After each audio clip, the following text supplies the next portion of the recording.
Hello guys, আসসালামু আলাইকুম। সবাই কেমন আছেন? আশা করি সবাই ভালো আছেন। আজকে আমি আমার জীবনের সবচেয়ে বেস্ট অভিজ্ঞতাগুলো আপনাদের সাথে শেয়ার করব। এই ভিডিওটি কোনোভাবেই স্কিপ করবেন না। তাহলে চলুন শুরু করা যাক। আজকের সন্ধ্যাটা আমার কাছে খুবই অন্যরকম। একটা অজানা উত্তেজনা আর সামান্য ভয় কাজ করছে। বরিশাল দক্ষিণ বাংলার খুবই সুন্দর একটি শহর, যেখানে আমি কখনোই যাইনি। আর আজ প্রথমবার যাচ্ছি। তার চেয়ে সবচেয়ে বড় ব্যাপার হচ্ছে আমি কখনো লঞ্চে ভ্রমণ করিনি। ভাবতেই রোমাঞ্চিত লাগছে। খিলগাঁও থেকে সদরঘাটের উদ্দেশ্যে রওনা দিলাম রিকশায়। পুরান ঢাকার শুরু রাস্তা, মানুষের ভিড়, দোকানপাট, এই শহরটা যেন জীবনের গল্প বলে। রিকশায় বসে চারপাশটা দেখছি আর ভাবছি আজকের রাতটা কেমন হবে। লঞ্চের উপর দাঁড়িয়ে বাতাস উপভোগ করব নাকি খুব ভয় লাগবে। রিকশাওয়ালা ভাইও খুব মজার মানুষ। তিনি বললেন, ভাই প্রথমবার লঞ্চে যাচ্ছেন, ভয় পাবেন না, খুব সুন্দর লাগবে। তার কথায় কিছুটা সাহস পেলাম, কিন্তু সদরঘাটের দিকে যতই এগুচ্ছি বুকের ভিতর দুঃখপুকানিটাও বাড়ছে। পুরান ঢাকার অলিগলি পেরিয়ে যখন সদরঘাটের কাছাকাছি এলাম, চারদিকে এক বিশাল ব্যস্ততা। মানুষজন লঞ্চে ওঠার জন্য হুড়ুহুড়ি করছে, কেউ মালপত্র নিয়ে দৌড়াচ্ছে, কেউ আবার ফ্যামিলি নিয়ে ধীরে ধীরে লঞ্চের দিকে হাঁটছে। একদিকে বিশাল লঞ্চগুলো দাঁড়িয়ে আছে, যেন বিশাল বড় একটা শহর ভেসে আছে নদীর উপরে। এই প্রথম এত বড় লঞ্চ কাছ থেকে দেখলাম। বিশাল, অনেক বিশাল, মনে হচ্ছে যেন একটা ফ্লোটিং হোটেল। কিন্তু আমার ভয় এখনো কাটেনি। রাতে নদীর মধ্যে থাকবো, ঢেউ থাকবে, কিন্তু সেই সঙ্গে থাকবে রাতের অন্ধকার আর সেই অজানা অভিজ্ঞতা। সকল ভয় আর উত্তেজনা নিয়ে আজ আমি প্রথমবার বরিশালের পথে। কি অপেক্ষা করছে আমার জন্য জানি না, কিন্তু নতুন অভিজ্ঞতার জন্য আমি পুরোপুরি রেডি। চলুন একসঙ্গে উপভোগ করি এই জার্নি।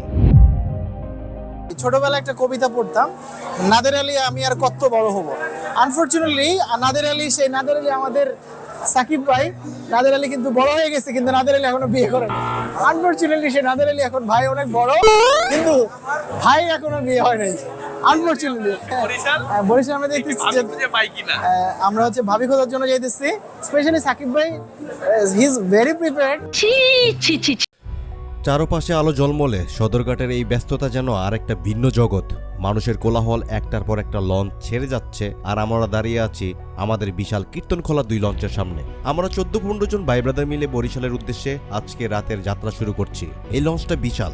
লঞ্চে উঠলাম, চারপাশে এত আলো, এত মানুষ, কেউ তাড়াহুড়া করে উঠে যাচ্ছে, কেউ জায়গা খুঁজছে, আর আমরা ব্যস্ত কন্টেন্ট বানাতে।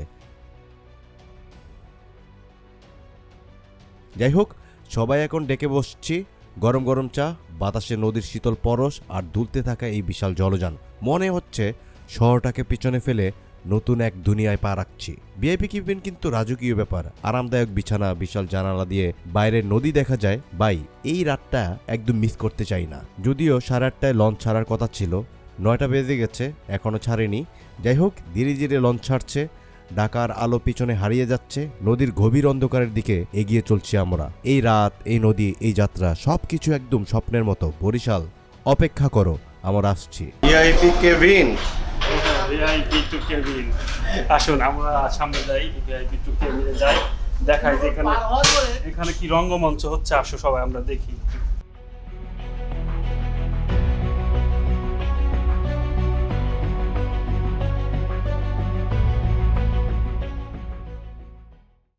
বরিশাল যাচ্ছি, জীবনের ফার্স্ট টাইম লঞ্চ জার্নি।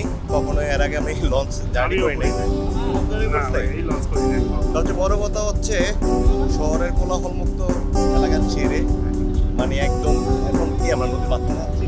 আমরা মানে ঘাট থেকে ছেড়ে আমরা বরিশালের উদ্দেশ্যে রওনা হয়েছি। এখন ঘাট থেকে অল্প একটু দূরে আছি, আমরা অবস্থান করতেছি। লঞ্চ বলছিল যে, আমাদেরকে বলা হয়েছিল যে 9:30টার দিকে, মানে 9টার দিকে লঞ্চ ছেড়ে দিবে। বাট এখন বাজে হচ্ছে আপনার মানে অলমোস্ট 9:25 মিনিট ওনারা লেট করছে হয়তো বা। আমরা হচ্ছে লঞ্চের এখন একদম টপ ফ্লোরে, মানে যেটাকে বলে ছাদ বলে আর কি আমাদের বাংলা ভাষায় যেটাকে। তো যাচ্ছি হচ্ছে আমাদের একটা ছোট ভাইয়ের বিয়েতে। মানে ও হচ্ছে মানে সব ব্যাচের মধ্যে ছোট ভাই থাকলে কিন্তু অনেক মজা হয়, দুষ্টামি হয়। কিন্তু দুষ্টামি তো আসলে মানে ওই থাকলে একটু বেশি মজা হইতো। কিছু বলে মাউন্টরা আসলে আমরা মিস করতেছি।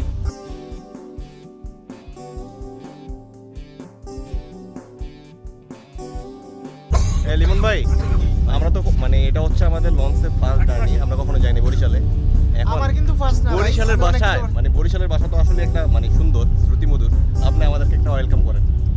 বরিশালে আপনারা যাইতে আছেন প্রথমবার, শুরুতেই বললে দিই হোগা সাবধান। ঠিক আছে, কিন্তু ভাই ওইটা লইয়ে কিন্তু খুব দুর্নীতি চলে।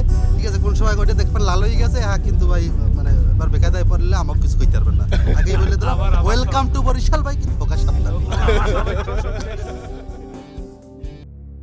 চারদিকে নিস্তব্ধতা, শুধু শোনা যাচ্ছে পদ্মা নদীর ঢেউয়ের মৃদু শব্দ আর লঞ্চের ইঞ্জিনের গর্জন। আমরা সবাই বরিশালের পথে, আর এই মুহূর্তটা যেন একদম সিনেমার মতো।